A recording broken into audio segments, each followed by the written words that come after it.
People spend 47% of their waking lives thinking about food, but most have never experienced the intense sensory overload of a professional food critic's day. For decades, critics have been the gatekeepers of culinary culture, influencing what we eat and how we experience food. They attend exclusive events, visit the world's top restaurants, and sample dishes that are often works of art. But what's it like to be a professional food critic, to have to try dozens of new dishes every day and write about them? To find out, we followed food critic Olivia Lee for a day, to see just how she handles the pressure of being a professional foodie. Olivia starts her day early, with a 6 a.m. breakfast at a trendy new cafe. She orders a plate of eggs and avocado toast, and begins to analyze the flavors and presentation. But before she can even finish her breakfast, she receives a call from a publicist, inviting her to review a new restaurant that's opening tonight.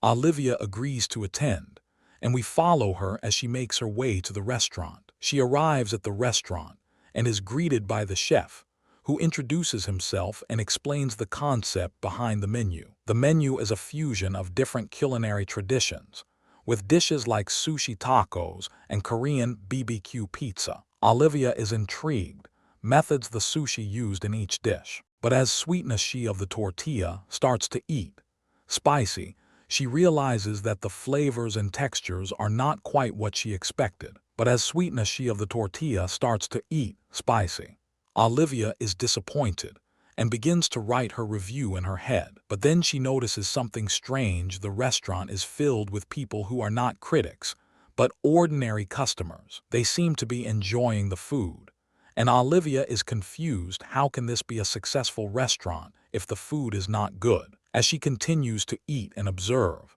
Olivia realizes that the restaurant's success is not just about the food, it's about the experience. The restaurant has created a unique atmosphere, with a lively vibe and a focus on social media. Customers are coming to take pictures and share them on Instagram, and the restaurant is benefiting from the free publicity. Olivia is impressed and begins to rethink her review. Maybe this restaurant is not just a place to eat, maybe it's a cultural phenomenon.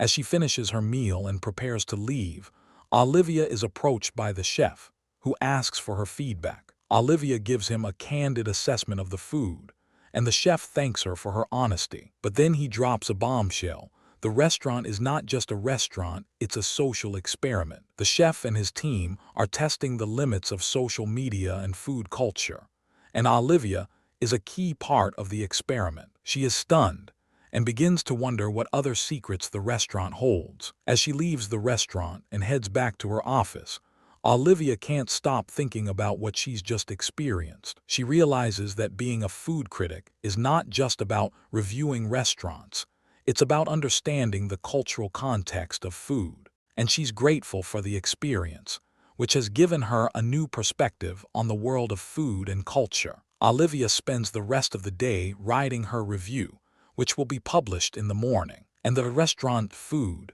the social media atmosphere, and the known for her social experiment. The review is a hit, and the restaurant becomes a sensation on social media. Olivia's reputation as a food critic is cemented, and she becomes known for her incisive and thoughtful reviews. As for the restaurant, it continues to thrive and becomes a model for other establishments to follow. The chef and his team are hailed as innovators, and their social experiment is studied by food experts around the world.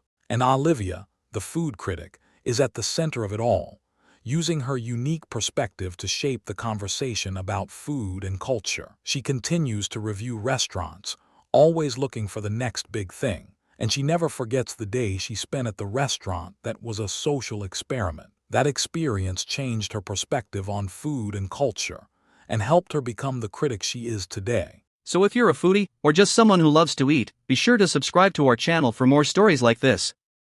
And if you have any thoughts on the intersection of food and culture, be sure to leave them in the comments below. Thanks for watching, and we'll see you in the next video. If you intersection of food and culture enjoyed this story, comments below, subscribe for more incredible tales of food, culture, and adventure.